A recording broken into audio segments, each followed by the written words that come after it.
Ayo, it's Retro. Welcome to another video, y'all. So today I got a special video, as you can see by the thumbnail, talking about Static today. And I'm not talking about the original Static per se, but I did want to give a little background on Milestone comics and everything like that. So, let's get started. If you didn't know, Milestone was created by Dennis Cowan, Dwayne McDuffie, Christopher Priest, Michael Davis, and Derek T. Dingle. This imprint was basically created to highlight minorities and predominantly Black characters and to show Black culture in a different light than it has previously been shown. Honestly, to properly contextualize this entire thing, you had to have read Dwayne McDuffie and John Paul Leon's Static, their original run on Static. And Static by Dwayne McDuffie and John Paul Leon completely changed the game for teenage superheroes and really for Black teenage superheroes. Something that you really did not see back in the day. Thinking of it right now, and I don't believe there were many. Static was really the first prominent Black teenage superhero, and his series was a smash hit. He was a hit character for Dwayne McDuffie and the Milestone line as a whole. If you didn't know, for some reason, been living under a rock, Spawn, the TV show that came like less than 10 years after his creation.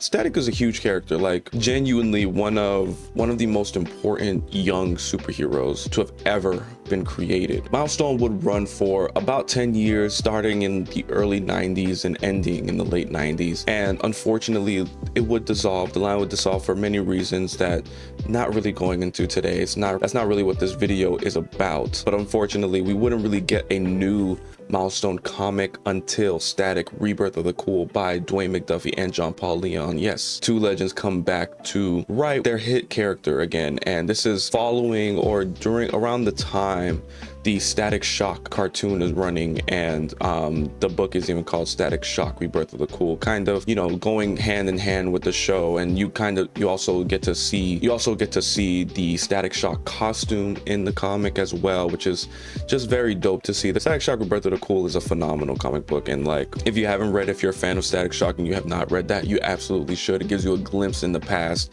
of how Static operated as well, but giving you some sort of background for Milestone as a universe as well, and recontextualizing the character Static of Virgil Hawkins, and bringing him basically into the 2000s. Phenomenal comic book. Following the dissolution of Milestone, you would get appearances of Static here and there, because at this point Milestone will be folded into the main DC universe. You would get appearances here and there. More so, you would get the Shadow Cabinet.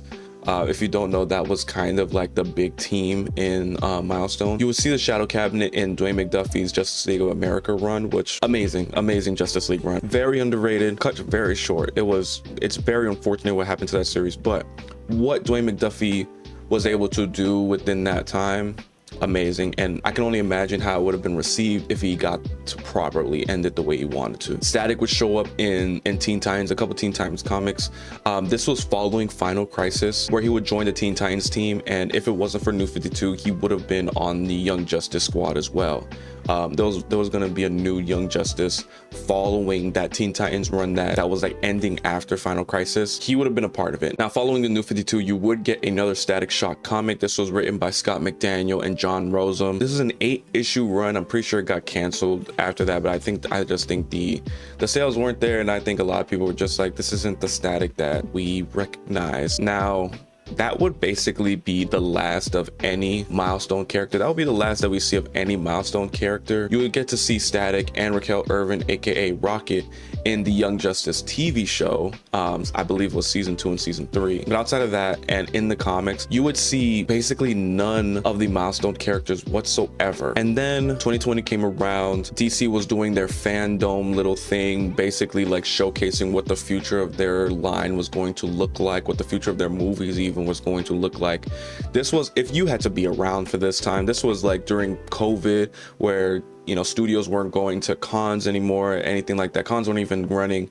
So DC decided to do their own thing, their own online, essentially a letter to the fans and to everybody, being this is what we're doing. This is what you should expect coming in the next year or so. Now, this whole thing doesn't even exist anymore. Fandom, I don't even think DC is doing that anymore. It was just, I'm actually shocked because I looked forward to it when it was coming out, but they don't even do it anymore. But when they were doing it, 2020 was the first one that they put out, and they revealed that Milestone was returning. There was going to be a free comic book day issue titled Milestone Returns, and this was essentially just like a prelude to the new Milestone line that was going to come out following this issue. And this would just give some background on some characters. You would see what's going on in the universe at this time. Currently, you got some glimpses at what Static was up to, Rocket and Icon were up to, Hardware, even some characters that would come later in series that would come, like I think it was a year after the first wave of series. Now, Milestone Returns was basically a reboot of the entire Milestone universe, but I don't want to say it in the way that it kind of erased what came before. I think the important thing to look at this new Milestone line is the fact that it's a new Milestone line. It is a new take on these characters, and while I know everybody, myself included, would like to see these characters that originally appeared in the 90s come back and see how they are doing, I think this was kind of the best way to handle it, just because I'm going to be honest, you revive those versions of the characters, anybody who writes them would be under the shadow of Dwayne McDuffie, of Dennis Cowan, especially with Dwayne McDuffie not being around anymore. Dennis Cowan is around, he's a legend, he's still drawing comics and drawing issues and covers and all that kind of stuff, but I don't know if he's as involved as he used to be back in the 90s. Christopher Priest was only around during the conception of Milestone. He did not write any comics. He was only around for the ideas that would come out of Milestone, the early days of Milestone. The real thing is that a lot of the creators, a lot of the founders, they're just not around, and they're not as around as they were back in the 90s. It wouldn't have been the same. And for me, I think the best way to handle it was to take these characters and modernize them for a new age. And like the thumbnail says, this is going to be about Static. The way this new line modernized Static and what he kind of looks like now moving forward. Static is one of my favorite characters. I love Static. I'm gonna be honest with you, what sparked my interest into comics was Static. Static Shock, the TV show, was formative for me.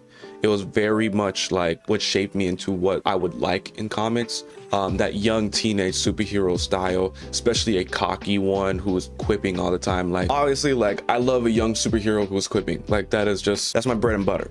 So that was formative for me. Static Shock, the TV show, was formative. And this, I never actually went and read the Static, like the original Static comic series, until like a few years ago. But what really like made me go back was this, this new modern take on the Milestone line, which also like spawned like reprints of the Milestone comics.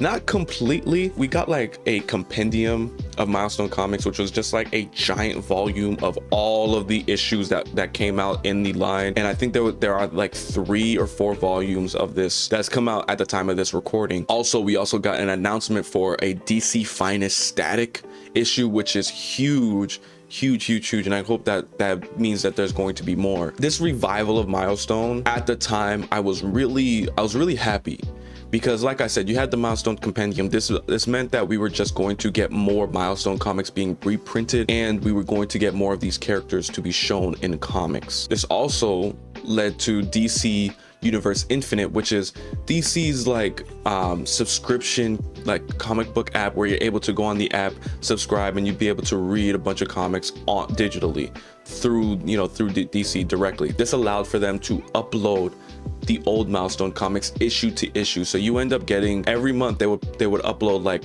an issue or 2 of the original comics in the Milestone line. Static, Hardware, Blood Syndicate, and Icon would get like updated. They would get updated up until they actually finished the series. So you were able to go on DC UI, read those comics, also get these new Milestone comics that are coming out, and also the compendium that has come out. I will say this revival has kind of been a failure. Looking back at it 5 years later, it does seem like DC sort of failed this line. But the modernization of Static is amazing. I genuinely, I love what they did with the character. I think that changing the way the Big Bang happened back in the 90s, what essentially happened was the police orchestrated this entire gang war between two rival gangs in Dakota City. This allowed for the police department to also experiment with their new chemical, quantum juice. Now, quantum juice is basically what causes people to get their superpowers. Obviously, like, this was like very reflective of the times. Gang violence is still very rampant, but it's not as around now as it was back then. It was only fitting. How they changed this now was the Big Bang happened during Black Lives Matter protests. For the time, I'm going to be honest, I still think, looking back, it was a good choice, but I think especially for the time, this was a great choice, because what was going on back in 2020 was absolutely horrific. All Black Lives Matter. This was very important to me as a Black person. I loved seeing this in comics, just because this was not a topic that would ever be covered in any other comic. Some people would say, well, this should not be in comics. This is politics. Comics have always been political. Comics has always been reflective of the times of what they were coming out as. Every comic that has come out is reflective of the times, and that's how it is. To me, this was a perfect thing to do for this line of comics, for a line that is historically Black and historically highlighting minority characters. It was only right. It was only fitting to do something like this, and I loved it. I genuinely love this change in origin. This would change basically how Static also gained his powers, because he was a part of the protest. And at this time, Static is also older. He's older than what he was in the 90s. In the 90s, he's like 14 years old. He's a young kid. Still like going through puberty. In the new Milestone line, he's about like 16, 17 years old. Like, he's past puberty and he's about to go to college. You can tell there's a little bit more maturity to him. There's a little bit more seriousness. Hormones are raging a little bit more. He's a lot more angry a lot more time. I think it was a good modernization. Now, following this revival, you would get multiple series that was reflective of the main characters of the original Milestone line, and they would all receive series titled Season 1. So you got Static, Hardware, Icon, and Rocket. Each of them, all three of these series would be Season 1s, and they would essentially be like the first years of these characters. Hardware was a great series. I will talk about that at another time. Icon and Rocket, I was not a big fan of. I didn't read too much of it, but what I did read, I wasn't a big fan of. Static, on the one hand, I was kind of mixed. I liked it a lot, and this is what I'm going to delve into later, so spoilers, but I liked it a lot, but I did think that scheduling messed it up. I do really think scheduling fucked it over quite a bit. The comics that would come afterwards would be Duo, Blood Syndicate, and then also the Shadow Cabinet, which was kind of like I will talk about that later, but this was like a where these heroes are now sort of event, basically, but it's unfortunate how that was handled, but I'll talk about that at a later time. Unlike Dwayne McDuffie and John Paul Leon's Static, this Static Season 1 it appeared different. Not in the sense that it looked bad or was written bad, nothing like that. Static Season 1 by Vita Ayala, Nicholas Draper Ivy is a really good teenage superhero comic. To me, looking at it like that makes it a lot better, just because I feel like a lot of people are going to compare it obviously to Dwayne McDuffie and John Paul Leon. How can you not? That was the first one. That was the one that everybody read. Unfortunately, getting that character out of their shadow is going to take a lot. But I think what Vita Ayala and Nicholas Draper Ivy did with the character is great. Building on the fact that Static is a young Black teenager who's growing up in this time where he is basically targeted, publicly and openly, and he is seeing people like him targeted on social media and all that kind of stuff. Like, that shapes somebody. For me, growing up, that shaped me. Like, I was also very temperamental, like, kid as well, and it reminded me a lot of myself. I related quite a bit to it. Static Season 1 was really just like Static learning the ropes of being a superhero and also trying to tame his anger. And one of the things that I feel like I understand why people felt this Static wasn't as good, of course, is because he didn't really feel like the original Static, and I think that is understandable. I know you would want that, but I also try to contextualize it and see like what they're going for, what Vita Ayala and Nicholas Draper Ivy were really going for. They're trying to reflect the people of this time. They're trying to reflect the teenagers of this time. Static is very, like I said earlier, Static is very serious. He's very angry. He's always got his guard up. He's trying to process everything that's going on. And I think that looking at it in that light, to like personally, it was done very well, just because you kind of don't see that in any other comic. You know, Miles Morales is the biggest, you know, black superhero right now, but he's not really showing how America is affecting black people in America. He's not, you know, you don't really see that. You kind of, but not as much as Static season 1 really was showing, like how America really affects black people. And you know, like this Static, he's not quipping, he's not joking around, he's not like as playful as the original Static was. I don't think that's to the story's detriment. I think in the context of this Static growing up the way he did, it makes a lot of sense. Whether you like it or not, that's completely up to you. I cannot blame you. At the same time, I feel like it is important to have context. It's important to understand where these characters are coming from, where these creators are coming from. Simply put, Static came up in a different way, but I think it's handled perfectly. You know, the Static is still a nerd. He's, you know, he grew up watching Power Rangers.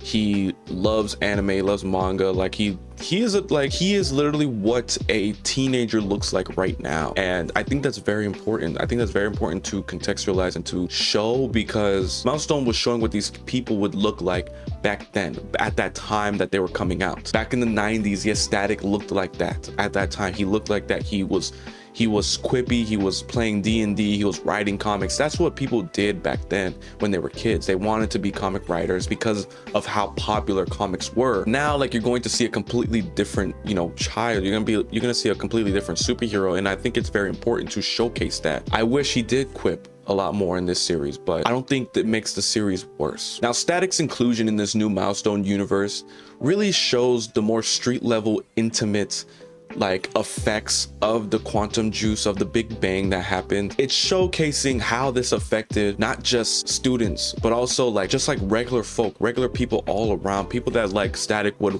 walk up the street and find. This was one of the most well handled origin stories, while also like showcasing how the world is affected. The world building in this story is really good, honestly. You really do get the sense of urgency of how Dakota City was effective on a street level. You see how different students and kids were changed irreversibly by this Big Bang, and how this affects their everyday life. How this shapes Static's character and his story is also amazing. Like, Static's character does like eventually come back to what we all know and love as Static as a character.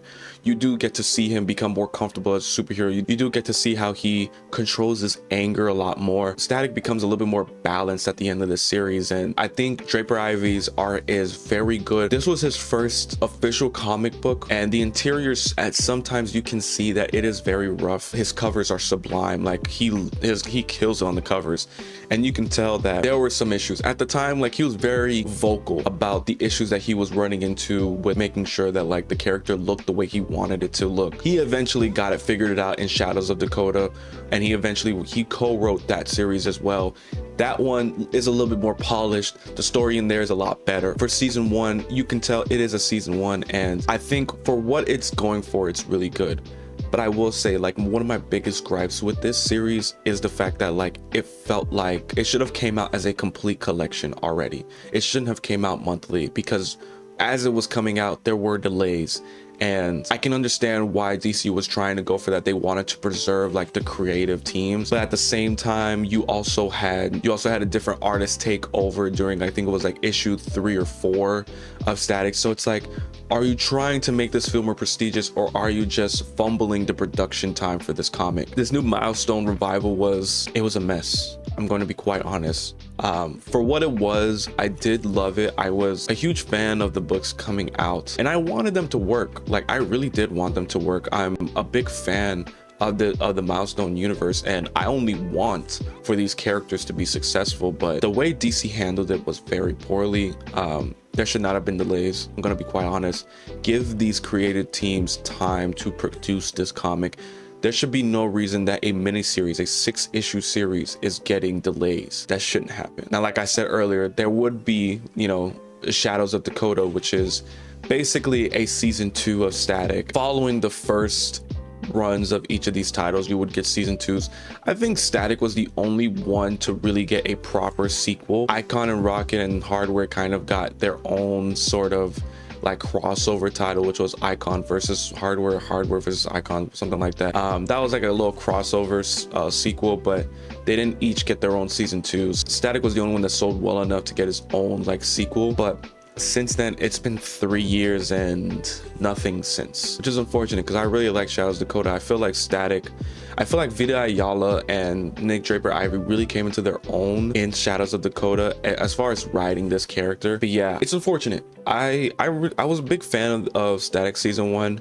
Like I said, I do think that it works a lot better in a trade. And look at this cover, bro. Nick Draper Ivy killed it on this cover. This is under the dust jacket. The main cover was the issue 1 cover basically, and it came in a hardcover. The first release, I bought this immediately. I bought it in singles, and I bought the hardcover immediately once it came out. And you know, like there's the dust jacket is the issue 1 cover, and then under it you have that cover, which is just amazing. Nick Draper Ivy killed it. I really was wishing for this title to be done a lot better, not necessarily the writing, but it should have been handled better. I feel like DC really fumbled this entire Milestone line for everything to be miniseries and for it to seemingly get less issues as it went on. You know, Static I feel like got the most. Season 1 was 6 issues. Shadows of Dakota, which was season 2, that had 6 issues, and then you also had a team up with Anansi, which was this like Spider Mystic. He was from the TV show. This comic is very emblematic of the TV show. A lot of the villains are from the TV show, and I don't think that's a bad thing. You know, the TV show is very iconic. Like, I'm gonna play a little bit of the intro, but that TV show is amazing. I still rewatch like episodes here and there whenever I feel like it. Amazing cartoon. But I'm not really mad at the fact that they kind of full sent on, you know, making sure that like the TV show had its like, you know, its representation in this comic.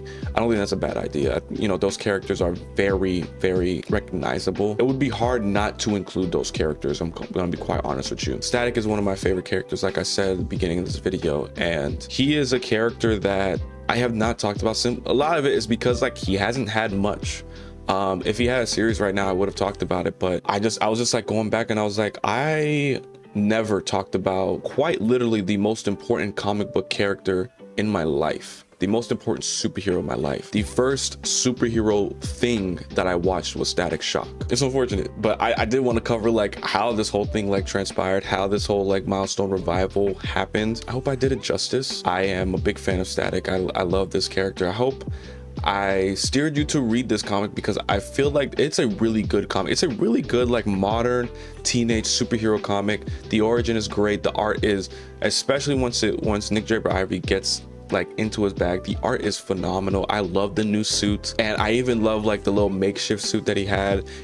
It's very reminiscent of the original Static like costume. And then Shadows of Dakota is great. Like they are giving this run like also a compact edition, you know, DC's new compact edition, which is like, I think it's a smaller format. It's on newspaper. It's cheaper. It's also like $10. The season 1 it's coming out in that format, so if you're at like your local Barnes and Nobles or anything like that, you know, go pick it up. It's going to be there. I think season 1 is still in printing, I'm pretty sure. And then you also have a DC Finest Static, which is again huge. I hope there are going to be more Milestone comics that get a DC Finest. But this is like just a retrospective on what happened with Milestone, what's going on with the Milestone Returns universe right now, what is going on with Static. Even nothing really, unfortunately. Like he does show up in Milestone universe Shadow Cabinet. I will talk about that series at a later date, but more so as a review. But yeah, he is in there. You get a little glimpse. You do also get like more developments on how his character has been shaped at this point. Joseph P. Illich killed it on that series, but I'll talk about that in its own video. So yeah, like, subscribe. If you guys have read Static season 1, let me know what you guys thought about it. If you didn't like it, let me know why. I know probably it's because that it's not the same Static that you grew up reading, and that's completely fine. I love this book. I love the original Static as well. I see them both, and I think they can both coexist. I do wish the original one, you know, is the one that we have currently, but I think that's okay. I think it's okay. I think it's fine to modernize these characters, and that's really just my take with this video. So appreciate y'all for watching. Again, like, subscribe, and I'll catch you on the next video.